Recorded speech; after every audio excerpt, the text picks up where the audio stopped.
عليكم يا شباب، ازيكم عاملين ايه؟ النهارده ان شاء الله هطلع اتكلم على تكنيك الباص الصح وازاي تطور من دقة الباص بتاعك. يلا بينا.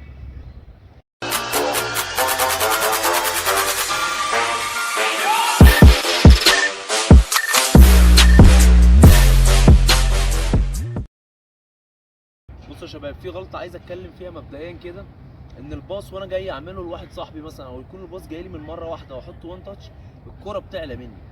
يعني الكرة تكون جايه لي اقوم حاطط باص الاقي الكرة عملت بند مني او رايحه عاليه لصاحبي. كل ده بسبب ايه؟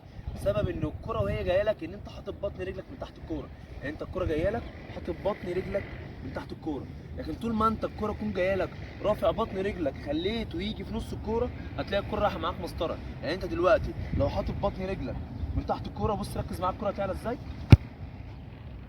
طول ما انت حاطط طول ما انت حاطط بطن رجلك من تحت الكوره، الكوره تعلى معاك. يبقى الفكره كلها يا شباب، عشان الكوره ما تعلاش مني، ان انا داخل حاطط الباص وحاطط بطن رجلي في نص الكوره. هو ده كل مطلوب منك عشان الكوره ما تعلاش منك. اهي الكوره قدامي اهي، هسي الكوره قدامي واحط بطن رجلي في نص الكوره،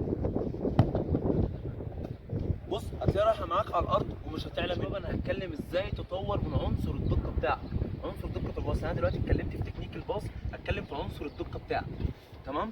بص انت دلوقتي هتحط 3 الوان قدامك، احمر وازرق واصفر. لو معكش كنزات زي دي ممكن تحط طوب عادي مفيش مشكله، ممكن تحط طوبتين، طوبه هنا وطوبه شمال مفيش اي مشكله.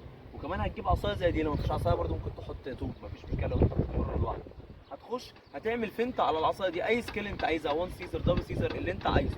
وبعديها هتخلي صاحبك اللي معاك يقول لك لون، يعني مثلا سي قال لك ازرق، قال لك احمر، قال لك اصفر، يبقى انت داخل هيجبرك انك ترفع عينك. دلوقتي رفعه العين دي ايه فايدتها؟ ان هي بتطور وبتعلي من عنصر الدقه بتاعك.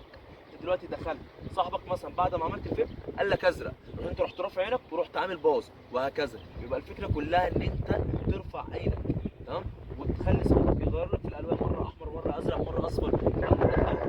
دخلت اهو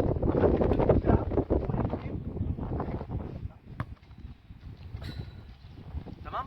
كل ده هيطور من عنصر الدقه بتاعك يا شباب. نقطه ان انت تطور من دقه الباص بتاعك دي مهمه لكل مستويات اللعيبه، حتى لو انت لعيب في الدوري الممتاز او منتخب مصر او حتى بره مصر.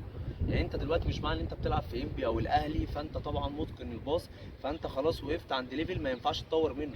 مفيش الكلام ده. يعني احسن لعيبه في العالم بتقعد تشتغل على نفسها، ميسي، كريستيانو، نيمار، دي بروين. هتلاقي الناس دي في تمارينهم بيتمرنوا على دقه الباص، مع انهم هم التوب ليفل بتاعهم اصلا في دقه الباص والشوط والكلام ده، بس هتلاقيه بيشتغل وعايز يطور من نفسه. انت ما تحطش لنفسك سقف في الفنيات، يعني انت وصلت لمرحله معينه محتاج تطور من عنصر الدقه بتاعك. فالتمارين دي مهمه ليك، حتى لو انت لعيب دوري ممتاز مفيش اي مشكله، لازم تشتغل وتطور في نفسك فيها. لو ناقصك اي حاجه اكتبها في الكومنتس، اي حاجه تخص لعيب